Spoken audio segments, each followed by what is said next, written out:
Assalamualaikum warahmatullahi wabarakatuh. Waalaikumsalam warahmatullahi wabarakatuh. Loh, kok adik-adik saya nggak ngejawab sih? Saya ulang ya Ustadz. Assalamualaikum warahmatullahi wabarakatuh. Waalaikumsalam warahmatullahi wabarakatuh. Alhamdulillahirabbil alamin. Assalatu wassalamu ala asrofil anbiya wa mursalin Sayyidina Muhammad wa ala alihi wa sahbihi ajmain. Pendengar di mana saja Anda berada, senang sekali ya kita masih diberikan kesempatan untuk bertemu dalam program sahur bareng Ustadz Alvan dan juga Rida dan adik-adik saya. Baik, Ustadz apa kabarnya nih? Alhamdulillah baik. Alhamdulillah baik. Kebanjiran nggak Ustadz? Longsor. Longsor ya, oh, bukan kebanjiran lagi tapi kelongsoran ya. Waduh. Karida sehat ya? Alhamdulillah sehat Ustadz. Adik-adik saya sehat nggak?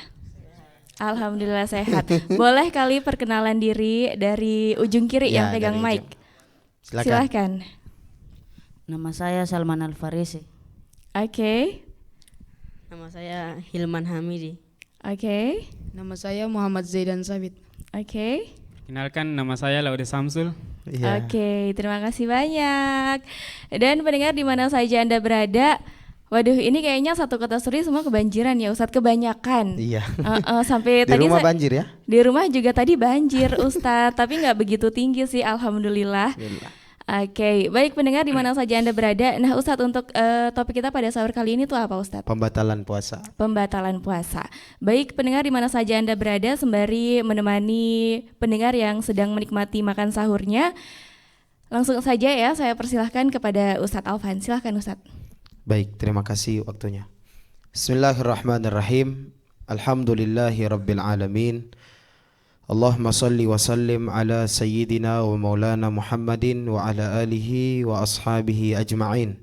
Subhanaka la ilma lana illa ma 'allamtana innaka antal alimul hakim. Rabbi shrah li sadri wa yassir li amri wahlul 'uqdatam min lisani yafqahu qawli wahdi qalbi wa saddid lisani bijahi nabiyyina Muhammad sallallahu alaihi wasallam. Hadirin hadirat yang dimuliakan oleh Allah Subhanahu wa taala serta pendengar dimanapun berada, kembali kita di dalam program sahur bareng RRI yang insya Allah kita telah sampai pada sahur yang ke-16 ya. Sahur yang 16. Insya Allah setengah lagi ya. Iya Ustadz. Kita sampai pada penghujung daripada puasa, yaitu Idul Fitri. Mudah-mudahan di awal Ramadan sampai di hari yang datang ini dan hari yang selanjutnya, Allah Subhanahu wa taala senantiasa memberikan kepada kita keistiqomahan, Allah mudahkan segalanya, dan Allah Subhanahu wa taala memberikan kepada kita kekuatan serta kesehatan. Amin ya rabbal. Hadirin hadirat yang dimuliakan Allah Subhanahu wa taala, pendengar dimanapun berada dan adik-adik dari Markas Ahlul Quran bersama Karida, kita kembali di dalam kajian seputar bulan Ramadan, yang mana pada sahur kali ini kami akan membahas tentang pembatalan puasa. Jadi agar puasa tersebut sah menurut syariat dan puasa tersebut tidak mengambil atau tidak masuk daripada kata makruh, maka perlu kita perhatikan pembatalan puasa. Jangan sekedar berpuasa namun tidak mengetahui pembatalannya. Bila mana sekedar berpuasa dan tidak mengetahui pembatalannya, maka sama dengan kita puasa dengan puasa yang hanya sekedar bermain-main saja. Hadirin hadirat yang dimuliakan Allah Subhanahu wa taala, kami mengutip daripada kitab Mabadi'ul Fiqhiyah, yang mana kita sampai pada jilid yang ketiga yang telah membahas pembatalan puasa atau yang dikatakan al-mufattirat. Jadi al-mufattirat itu artinya pembatalan puasa. Makanya buka puasa itu bahasa Arabnya iftar. Iya Ustadz. Ya, buka puasa itu bahasa Arabnya iftar. Apa itu iftar? Membatalkan daripada puasa tersebut. Jadi ketika masuk waktu buka puasa, dimanapun kita berada, sekalipun tidak ada air, tidak ada makanan, tetap puasa harus dibatalkan dengan cara apapun itu. Yang penting cara tersebut halal dalam syariat agama Allah Subhanahu wa taala. Namun yang kami akan bahas yaitu pembatalan puasa sepanjang kita berpuasa. Yang pertama dikatakan bahwa al-mufattiratu hiya arba'atun asya. Yang membatalkan puasa terbagi menjadi 4 perkara. Al-mufattiratu arba'atun asya. Ada 4 perkara. Yang pertama, al-awwal at-taqayyudu amdan. Mencari-cari muntah. Ya, at-taqayyudu amdan, mencari muntah. Amdan, secara sengaja. Bila mana mencari-cari muntah dengan secara sengaja, mau dimasukkan jarinya atau pokoknya disengaja mau muntah, berarti puasa tersebut batal. Ya, atau puasa tersebut dinyatakan tidak sah. Maka daripada itu jangan sengaja mencari-cari muntah. Lalu pertanyaannya, bila mana tidak disengaja apa boleh? Tidak mengapa. Ya, contoh mungkin muntah gara-gara mabuk perjalanan, ya, naik bis atau naik pesawat, mabuk dan yang lain-lainnya, pokoknya tidak kuat dalam keadaan berkendara sehingga pusing dan mual, mabuk, silakan, tidak mengapa dilanjutkan puasanya, yaitu imsak. Tapi apabila tidak kuat, maka boleh dianjurkan minum obat dan tidak melanjutkan puasanya, tapi nanti diganti di hari yang selanjutnya atau di luar daripada bulan Ramadan. Jadi yang pertama adalah mencari-cari muntah dengan secara sengaja. Banyak cara-caranya, salah satunya masukin jari sampai di dalam situ di kerongkongan, pasti mau kayak keluar muntah begitu, itu batal. Maka daripada itu, bagaimana cara kita membatalkan puasa bila mana di tengah perjalanan tidak ada makanan dan minuman? Maka dianjurkan oleh para ulama untuk mencari-cari muntah dengan secara sengaja. Itu untuk membatalkan puasa. Bila mana darurat, tidak ada apapun itu, tidak ada minuman, tidak ada makanan, pokoknya tidak ada yang bisa membatalkan puasa. Cara yang paling halal adalah mencari-cari muntah dengan cara sengaja. Karena ada 4 pembatalan puasa. Cara yang halal untuk membatalkan puasa bila mana tanpa ada makanan dan minuman, yaitu mencari-cari muntah dengan secara sengaja. Bisa dicoba ya nanti kalau tidak ada makanan dan minuman. Tapi kalau di rumah masih ada, ya makan dan minum. Kemudian yang kedua, wasani al-wata'. Wata' itu berhubungan suami istri di siang hari. Bila mana berhubungan suami istri di siang hari, maka puasanya dinyatakan batal. Dikenakan had, ya, akan dikenakan had. Had terbagi menjadi 3, bukan pilihan tapi urutan. Saya ulangi, had itu bukan pilihan tapi itu urutan.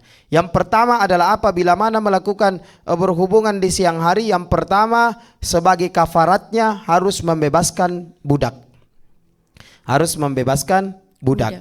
Ya, jadi harus membebaskan budak. Itu yang pertama. Bila mana tidak mampu, ya, bila mana tidak mampu, maka turun ke level selanjutnya, yaitu puasa memberi makan kepada fakir miskin, ya, 40 orang. Bila mana tak mampu juga karena mungkin tak ada biaya, maka turun di selanjutnya berpuasa. Berpuasa untuk kafarat daripada apa yang kita kerjakan di siang-siang dalam keadaan berpuasa. Maka daripada itu puasanya Nabi Muhammad itu puasa semua. Saya ulangi, puasanya Nabi Muhammad itu puasa semua. Tidak hanya puasa makan dan minum, melainkan semuanya ditahan. Ya, mata ditahan, mulut ditahan, telinga ditahan, semuanya ditahan pokoknya. Itu puasanya Nabi Muhammad. Beda halnya dengan puasa umat-umat Nabi sebelumnya. Contohnya, puasanya ibunya Nabi Isa. Siapa nama ibu Nabi Isa? Ayo santri, siapa namanya? Waduh, lupa ini. Ya, Siti Maryam. Bagaimana puasanya? Puasanya adalah as-saumul lisan, puasa secara lisan. Maksudnya puasa secara lisan bagaimana? Tidak membicarakan satu hal kecuali yang baik pada hari itu. Tidak membicarakan satu hal yang tidak baik, ya. Tidak membicarakan kecuali hal-hal yang baik pada hari itu. Tapi puasanya umat Nabi Muhammad SAW mencangkup semua puasa para nabi. Mencangkup semua puasa para umat-umat terdahulu, dijadikan satu yang namanya syariat puasa umat Nabi Muhammad. Tidak hanya nahan lapar dan nahan haus, melainkan nahan lisan, nahan pendengaran dan yang lain-lainnya. Maka daripada itu sangat-sangat merugi orang yang melakukan daripada satu hal maksiat di dalam bulan suci Ramadan. Sampai-sampai diceritakan bahwa Nabi itu akan menolong semua umatnya. Sampai Nabi katakan walan tardha, ya, Nabi tidak akan ridha ada satu umatnya masuk ke dalam neraka Allah Subhanahu wa taala. Nabi tidak akan ridha ada satu umatnya masuk di dalam neraka Allah Subhanahu wa taala. Tapi Nabi akan lepas tangan apabila itu umat melakukan maksiat di tengah-tengah siang bulan Ramadan. Nabi akan lepas tangan sebab kenapa? Sebab dia menghinakan bulannya sendiri. Dia menghinakan bulan yang diberikan oleh Allah sebagai hadiah untuk umat Nabi Muhammad SAW. Maka Rasulullah SAW tidak membantu atau menolong daripada umat tersebut. Maka daripada itu sangat besar, sangat dihati-hatikan dalam keadaan berpuasa untuk memuasakan semua dari ujung rambut sampai ujung kaki. Dipuasakan semua. Jadi yang kedua menjadi pembatalan puasa apabila berhubungan di siang hari. Kemudian wasalis ikhrajum mani, ya, keluarnya air mani pada siang hari, ya. Apabila disengaja itu batal, apabila tidak disengaja yang dilalui dengan mimpi maupun yang lain-lainnya, maka ditahan puasanya sampai buka puasa itu tiba baru ikut berbuka puasa. Saya ulangi, bila mana itu keluarnya dengan secara disengaja, maka batal puasanya. Bila mana keluarnya dalam keadaan tidak sengaja, maka ditahan puasanya, imsak namanya, sampai nanti tiba waktu buka puasa, baru boleh dia juga ikut berbuka puasa. Itu yang ketiga. Kemudian warabi wusulu ainin ilal jauf, ya, sampainya sesuatu kepada lubang min manfadhin maftuh, daripada lubang-lubang yang terbuka. Ya, sampainya sesuatu kepada lubang daripada lubang-lubang yang terbuka. Kira-kira di dalam tubuh kita ada berapa lubang yang terbuka?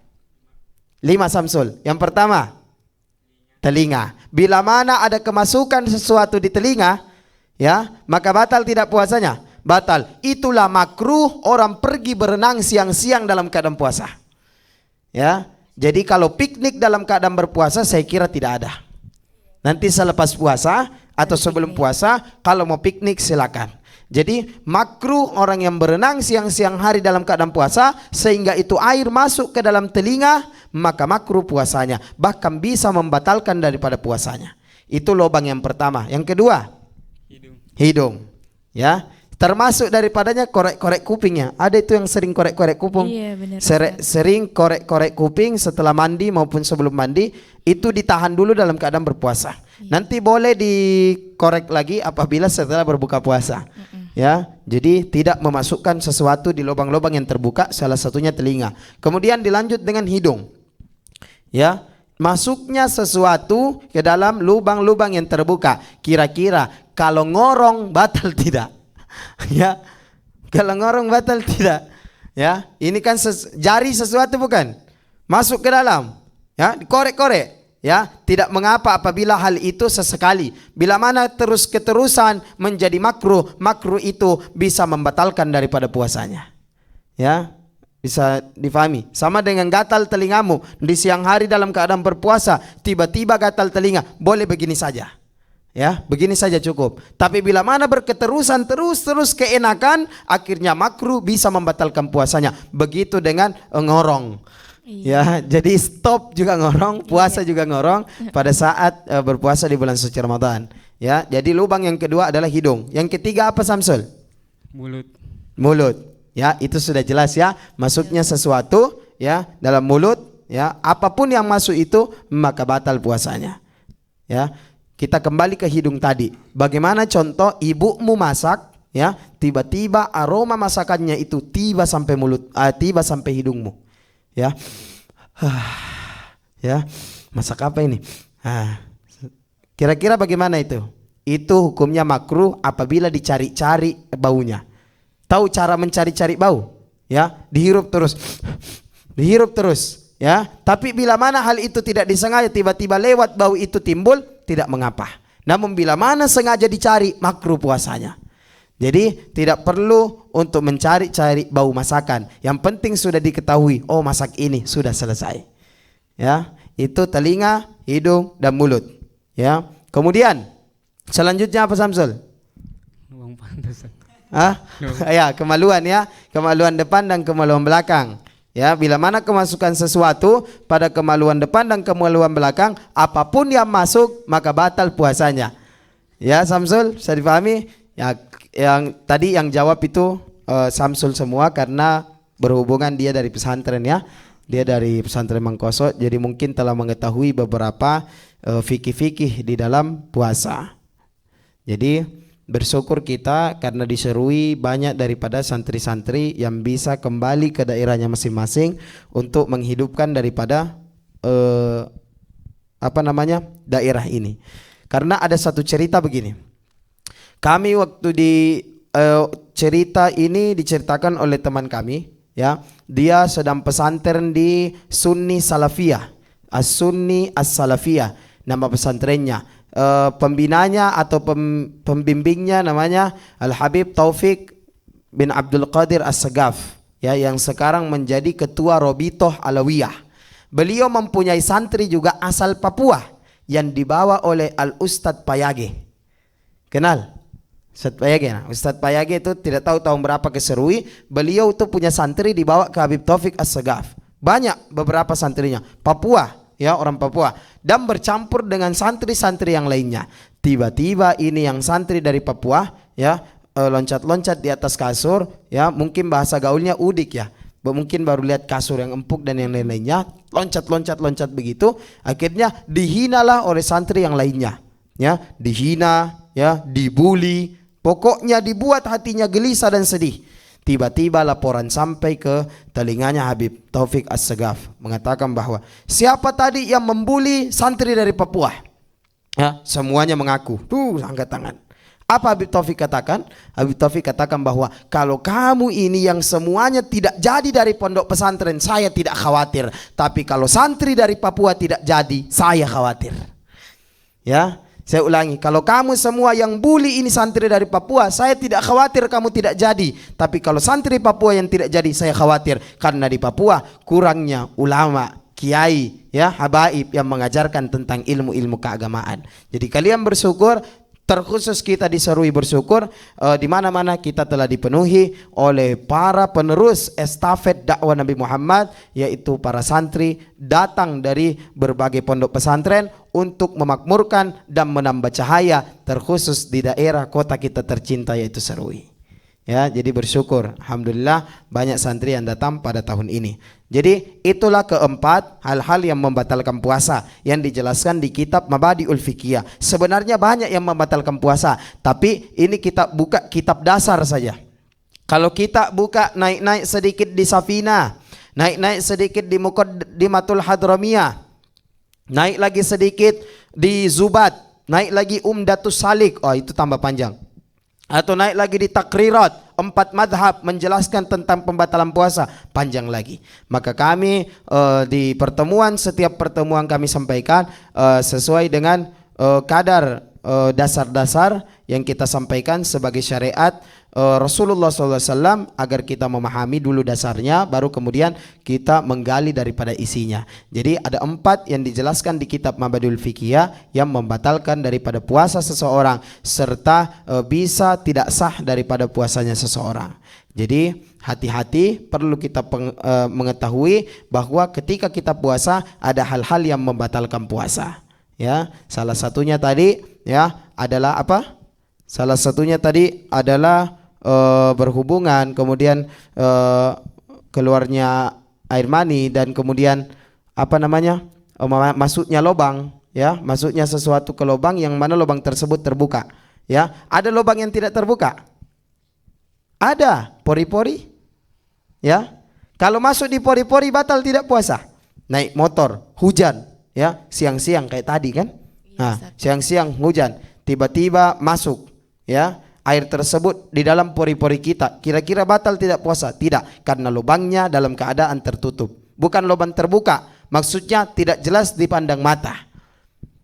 Kemudian yang selanjutnya, masuk angin, batal tidak puasanya?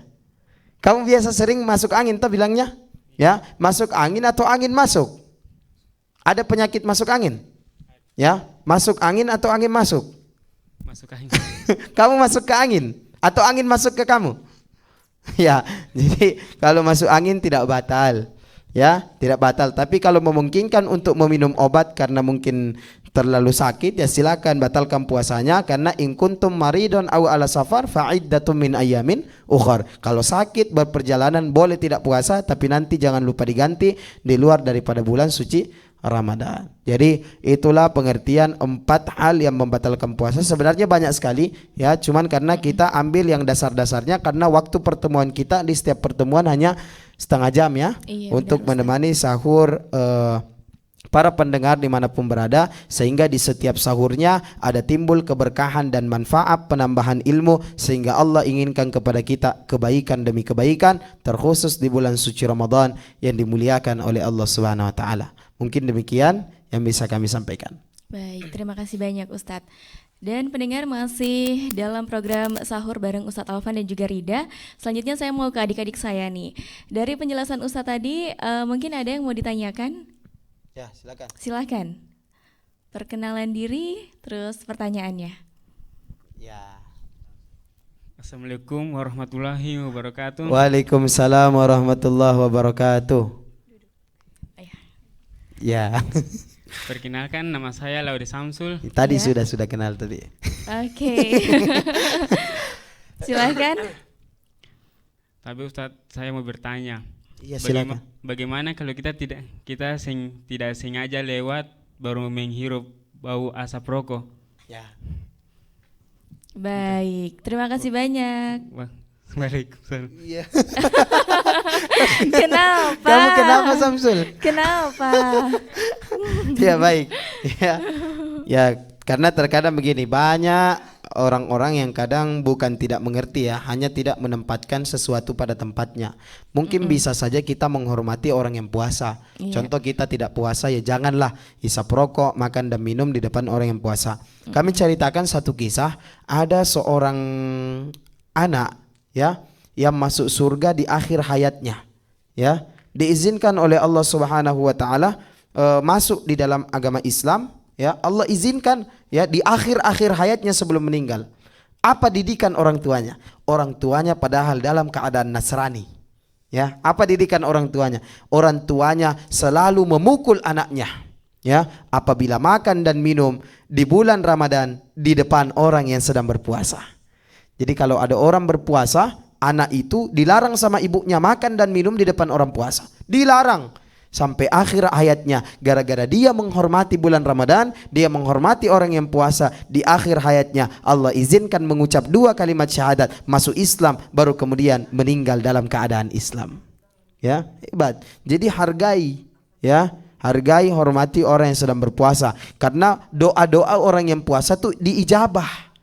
Jangan sampai kemudian kita merokok, tiba-tiba asapnya terlewat, tercium kepada orang yang berpuasa, tiba-tiba ada kata-kata laknat yang keluar. Asap rokok ini, orang lagi puasa tidak menghormati sekali. Semoga kamu punya mulut begini-begini. Bisa jadi tuh. Ya, kenapa demikian? Karena doa orang yang berpuasa diijabah oleh Allah. Kan kami sudah pernah menjelaskan di sahur-sahur sebelumnya, ada 3 doa orang yang diijabah oleh Allah Subhanahu wa taala. Iya, Ya. benar, Ustaz. Yang pertama, orang yang dizolimi. Kemudian yang kedua, orang yang berpuasa. Kemudian yang ketiga, orang yang berperjalanan menuju tempat yang baik. Ketiga orang ini doanya diijabah oleh Allah Subhanahu wa taala. Hati-hati dengan 3 orang ini apabila kita membuat sakit hatinya. Kenapa? Bila mereka berdoa kepada Allah, takutnya sampai kepada kita akan doa-doa yang tidak baik. Kalau doa yang baik, insya Allah kita minta sama Allah Subhanahu wa taala agar terhindar daripada hal-hal laknatan manusia, sehingga Allah Subhanahu wa taala jadikan diri kita sehat wal afiat. Ya, kenapa sehat wal afiat? Sehat di luar, afiat di dalam. Ya, sehat wal afiat. Karena ada orang sehat di luarnya, afiatnya enggak sehat. Ya, batinnya tidak sehat, diserang terus batinnya. Maka daripada itu timbullah surah ya, Qul a'udzu birabbil falaq min syarri ma khalaq wa min syarri ghasikin idza waqab wa min syarri naffatsati fil 'uqad wa min syarri hasidin idza hasad. Qul a'udzu birabbin nas malikin nas ilahin nas min syarril waswasil khannas alladzi yuwaswisu fi sudurin nas minal jinnati wan nas. Makanya ada sunnah yang tidak pernah ditinggal sama Nabi Muhammad.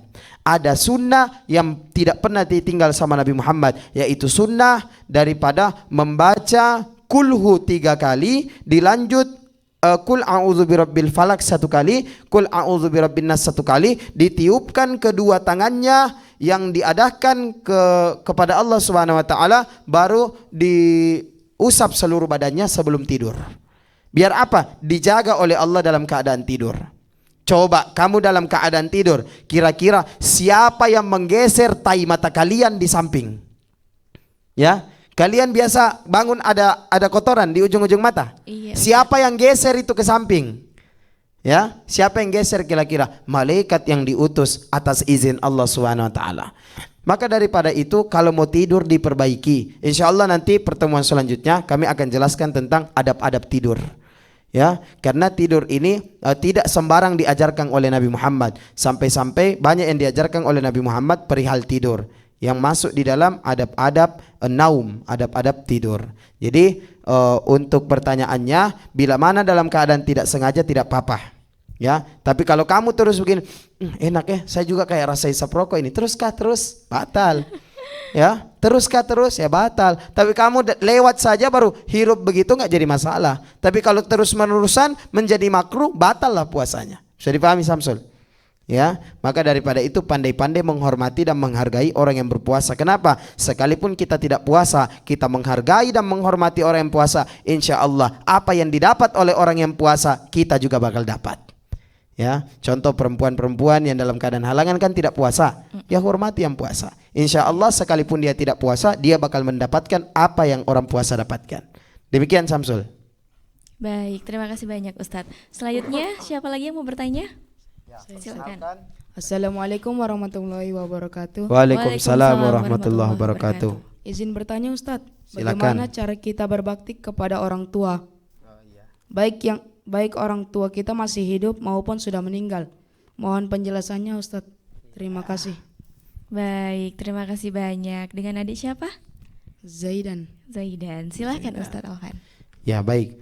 Jadi menyangkut terkait kepada orang tua, ya, karena nama Allah itu tidak pernah dipisahkan dalam Al-Quran dengan nama orang tua, selalu dekat.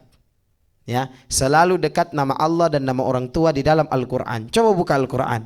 Di mana-mana ada kata walidaini, pasti ada kata Allah. Ya, di mana-mana ada kata Rasulullah, pasti ada kata walidaini. Jadi hubungan antara Allah dengan keluarga, antara Allah dengan orang tua ini sangat kuat. Sampai-sampai dikatakan sekalipun kita niat baik, ya, niat baik nih mencari menggapai ridho Allah, tapi tidak ada izin dari orang tua, hati-hati, murka yang kita dapat oleh Allah Subhanahu wa taala. Maka daripada itu, cara berbakti kepada kedua orang tua itu sangat-sangat dianjurkan dan sangat-sangat tinggi. Sekalipun sudah beda agama, sekalipun beda akidah, tetap wajib untuk berbakti kepada kedua orang tua. Ya, tetap wajib. Kalau yang orang tuanya masih hidup, ya, berbakti, bantu, doa, ya, apapun yang orang tua butuhkan, laksanakan. Sampai-sampai wala taqul lahuma uffin wa qul lahuma qawlan karima. Sudah jelas itu ayatnya. Ya, sudah mafhum itu ayatnya, dan jangan katakan kepada kedua orang tua itu kata menolak atau kata ya, dan ucapkan kepada keduanya ucapan-ucapan yang baik. Kamu kalau dicontoh, ya, dicontoh, coba contoh disuruh, Samsul beli masako, apa jawabannya? Nanti, itu sudah masuk, ya, ya, itu. Jadi tidak ada kata nanti untuk orang tua, tidak ada kata sebentar sudah, tidak ada. Begitu orang tua suruh, laksanakan. Sampai-sampai dikatakan apabila ada panggilan orang tua dalam keadaan sholat, batalkan sholatnya. Kalian pernah dalam keadaan begitu? Allahu Akbar, orang tua, nak, aduh saya mau sholat kah atau mau jawab ini? Ya, dipanggil lagi, nak, aduh masih dipanggil ini. Ya, pas ketiga kali, nak, ghairil maghdubi alaihim, padahal dalam keadaan sholat yang tidak jahar. Ya, apa itu sholat duhur? Sholat duhur dikasih keluar suaranya atau tidak? Tidak. Kalian dalam keadaan sholat duhur, orang tua panggil, sampai 3 kali sudah memanggil-manggil kalian, tidak ada jawaban dari kalian. Kata Imam Maliki, batalkan sholatnya, pergi ke orang tua. Ya, tapi kalau kata Imam Syafi'i, lihat sholatnya. Kalau sholat sunnah, pergi ke orang tua. Kalau sholat wajib, selesaikan sholatnya. Saya ulangi, kalau kata Imam Syafi'i ini, dalam keadaan kamu dipanggil orang tua, dalam keadaan kamu sedang melaksanakan kewajiban juga, dahului orang tua. Kata Imam Malik, sekalipun itu salat wajib. Ya, orang tua, kenapa? Panggilan orang tua tidak bisa dikodok, solat bisa dikodok. Ya, panggilan orang tua tidak bisa dikodok, solat bisa dikodok. Itu menurut Imam Malik. Tapi menurut Imam Syafi'i, lihat solatnya. Kalau solat sunnah, batalkan solatnya, pergi ke orang tua, laksanakan apa yang diperintahkan oleh orang tua. Tapi bila mana solat wajib, selesaikan yang satu wajib, baru boleh ditutup lagi dari kewajiban yang lainnya. Kenapa? Karena kaidah fikih mengatakan la yatimmul wajib illal wajib. Tidak akan sempurna satu kewajiban kecuali sudah ditutup dengan kewajiban pula. Jadi berbakti kepada orang tua yang masih hidup tuh banyak. Ya, banyak cara-cara berbakti kepada orang tua yang masih hidup. Bantu, pokoknya bahagiakan hatinya. Kau mau lihat senyumnya Allah bagaimana? Lihat senyum wajah di orang tuamu. Kau mau lihat Allah ridho kepadamu, lihat ridhonya orang tuamu. Kau mau lihat Allah murka kepadamu, lihat murkanya kedua orang tuamu. Maka daripada itu, menjadi seorang anak itu, orang tua bagaikan payung yang ada di atas seorang anak. Bila mana itu payung hilang, kamu bakal kehujanan, kamu bakal kepanasan. Tapi bila mana payung itu akan terus ada, insya Allah hujan dan panas akan kamu lalui. Maka daripada itu sungguh berat sampai dikatakan doanya orang tua kepada anak bagaikan doa Nabi kepada umat. Ya, doa Nabi kepada umat ditolak tidak? Ditolak tidak kira-kira doa Nabi kepada umat? Maka daripada itu, kalau mau apa-apa sama orang tua, yang pertama diminta adalah doa sebelum uang. Pernah minta uang sama orang tua? Pernah. Langsung minta atau minta doa dulu? Langsung minta. Ya, Pak uang kah? Ma uang kah? Pak doakan saya ya, saya mau ke sini, saya mau ke sini. Dan tempat itu butuh akan dana. Baru kasih uang.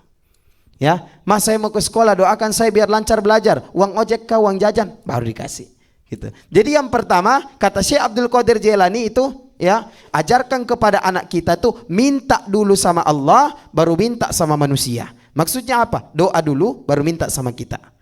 Jadi berbakti kepada kedua orang yang tua masih hidup tuh banyak tata caranya Zidan. Kemudian bagaimana berbakti kepada kedua orang tua yang sudah meninggal? Ya, berbakti. Kan otomatis ketika meninggal payung itu hilang. Saya katakan orang tua bagaikan payung yang ada di atas kepala seorang anak. Hujan dan panas dia akan lewati selagi payung itu akan ada di atasnya. Bila mana orang tua meninggal, payung itu hilang. Bagaimana mengadakan payung itu kembali? Hanya dengan dua cara. Yang pertama doakan kedua orang tua. Yang kedua sodako dan dihadiahkan kepada kedua orang tua yang telah meninggal. Makanya kenapa ada acara 7 hari, 3 hari, 40 hari. Apa isinya situ? Doa dan sodako. Mana doanya? Yasin, tahlil, doa, ceramah. Mana sodakohnya? Makanan yang disiapkan pada malam-malam 7, 40 dan 100.